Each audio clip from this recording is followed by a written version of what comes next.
শবে কদরের রাতের নামাজের কি নিয়ম?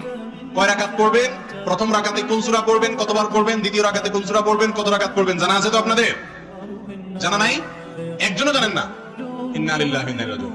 হাজার হাজার মানুষের বিশাল সমাবেশ, আপনারা একজনও শবে কদর নামাজের নিয়ম জানেন না? এটা খুব খারাপ কথা ভাই, নিয়ম তো জানতে হবে।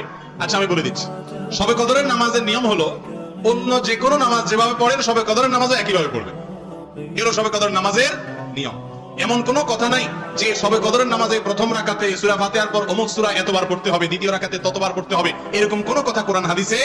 এগুলা মন গড়া বিভিন্ন সিস্টেম, বিভিন্ন পদ্ধতির কথা, বিভিন্ন আপনার বাজারে নামাজ শিক্ষার বই নামে অনেক বই আছে, সব বই না, কিছু কিছু বই আছে, এসব বইতে শবে কদরের নামাজ এত রাকাত, প্রথম রাকাতের এই নিয়ম, দ্বিতীয় রাকাতের ওই নিয়ম, এরকম বিভিন্ন কথা বলা আছে। এগুলো সব ভিত্তিহীন, মন গড়া, এগুলো কোরআন হাদিসে নাই। কোরআন হাদিসে লাইলাতুল কদরে অন্য রাতের মতো আপনি নামাজ পড়বেন, একটু লম্বা সময় নিয়ে পড়বেন।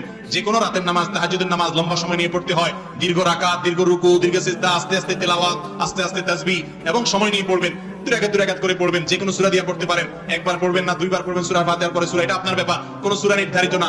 আপনি লাইলাতুল কদরের একটা জিনিস নির্ধারিত, সেটা হলো একটা দোয়া হাদিসে বর্ণিত হয়েছে, আম্মা জান আয়েশা রাদিয়াল্লাহু তাআলা আনহাকে নবী করিম সাল্লাল্লাহু আলাইহি ওয়াসাল্লাম শিক্ষা দিয়েছেন, তুমি যদি লাইলাতুল কদর পাও তাহলে দোয়া করবা, কি দোয়া? আল্লাহুম্মা ইন্নাকা আফুউন তুহিব্বুল আফওয়া ফাআফু আন্নী। আল্লাহ আপনি ক্ষমাশীল, ক্ষমা করতে ভালোবাসেন, অতএব আমাকে ক্ষমা করে দেন। ক্ষমা করতে ভালোবাসেন, অতএব আমাকে ক্ষমা করে দেন।